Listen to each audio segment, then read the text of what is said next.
Hello! I'm so glad you're here. Okay, so I've made a list of 10 tips for Upwork for beginners. I've been using it for a little while. I'd say I'm still a beginner myself, but I've learned a lot for the past couple months that I've been using it. And I've also seen a lot of success on it. Okay, so tip number 1 is to use other successful freelancers to help you. On Upwork, you actually have the access to look through other people's profiles and see what they're doing and what's bringing them success. So you can go on their profiles and you can use these as inspiration to get you started. Notice how I said inspiration. Do not copy them. Get inspiration. And checking out their profile and seeing what makes them successful can help bring you success. Okay, tip number 2 is apply for a lot of jobs, but make sure you have the skills for them. Do not waste everyone's time, your time and their time included, applying for all these jobs that you don't even have the skills for. You're just picking jobs that you see that say video creator, but you're not actually looking at what they need done. And then they come back to you and you realize, wait, I actually can't complete this job. You do not want to put yourself in that situation, and you don't want to piss anyone off putting yourself in that situation. And this kind of goes into tip number 3, which is when you're sending a proposal, make sure you're reading every part of the job. All the jobs will have a description of what needs to be done, and you need to read through the whole entire thing. Know what you're applying for, know what you're getting yourself into. Like, I've even seen job postings that when you scroll down, you read through the whole entire thing, and then at the end, the person writes, in your proposal, the first word of it should be banana. So if you didn't read through the whole job proposal, you wouldn't have seen that, and then you would not have wrote banana in the beginning, and they would have never even read your thing. They would have never considered you because you didn't put banana. I'm gonna guess they do this, I don't know, maybe to check your attention to detail, make sure that you're reading the whole thing, and they don't want to waste their time with people that only read it halfway through and then just apply. So definitely make sure you're actually reading them. Tip number 4 is to offer different services within your niche, not just one. So I do content creation, I make a lot of videos for products, and I also do other things. So it doesn't have to be just creating product videos. If you're good at video editing or script writing, whatever it is, you can add that in too. And now you have 3 other skills that can get you money. The more you offer, the more opportunities that will come to you, and the more opportunity you have to make money.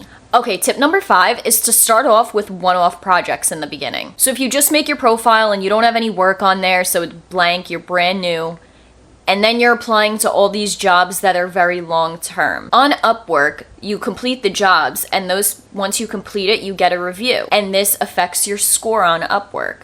So if you're applying for only long-term jobs in the beginning, and now you're doing like 2 or 3 long-term jobs for a couple months, and maybe you did them for 2 months, you still have no reviews though on your profile, and it still looks like you didn't do any work because it's not going to be completed for the next 3-4 months.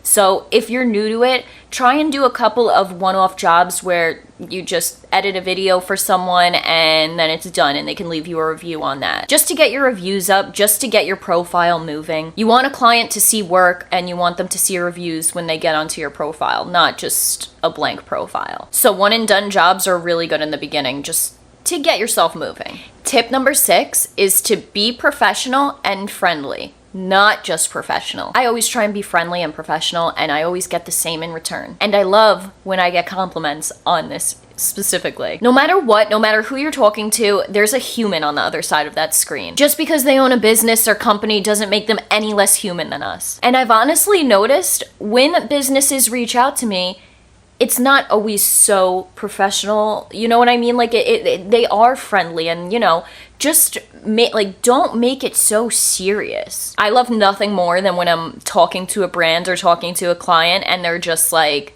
very friendly, you know, haha, this and that, you know, smile emoji, I don't know. Just tip number 7 is to be honest with yourself about your quality of work and your pricing. If you are just starting out and you don't have a lot of experience, I wouldn't look at someone that has a lot of experience, go on their profile, and then charge the same amount that they're charging. Their quality of work is probably a lot higher than the quality of work compared to a beginner. So as a beginner, you don't want to be charging these crazy prices, especially if you have a profile that doesn't have much on it. You have to be real with yourself and your quality of work and base it off that. And as you continue and you get better and your skills get better, you can change your pricing and charge more. Tip number 8, don't be afraid to ask questions. If you need answers, you need to be asking questions. Don't be afraid to ask a client questions or for clarification on something, anything like that. Even within the job posting, if you see something you're unsure of, just ask them. If anything, I just think it shows that you're interested in paying attention. Tip number 9 is apply to jobs that have recently been posted. Now, this tip isn't necessary because even if a job was posted a week ago, like,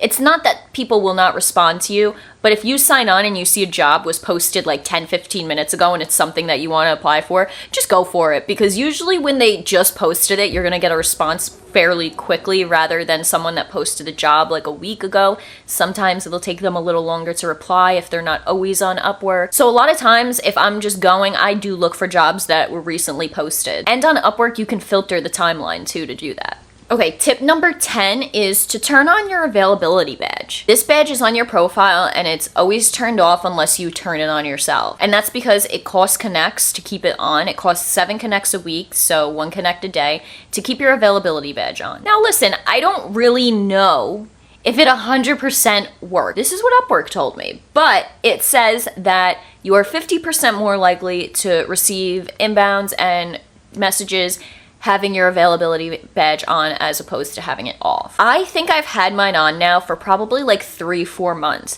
and I just feel like my account is really active, and I don't know if it's because of the availability badge or it's because I'm always active on it, but I do feel like I get activity, and honestly, I don't know if I could give credit to the availability badge. Maybe I can, maybe I can't, but it's 7 connects, so I have it on anyway. I guess it's just more pushing for clients for when they come on a profile and see like available now, and then they're like, oh, this person's available now. Now I can talk to them. You know what I mean? Okay, so those are my 10 tips for Upwork. I hope you liked them. Of course, any questions, anything, let me know. And I hope this helps you out with your Upwork journey. Thank you so much for being here and so much for watching. I appreciate you. I will see you in the next video. Have an amazing day.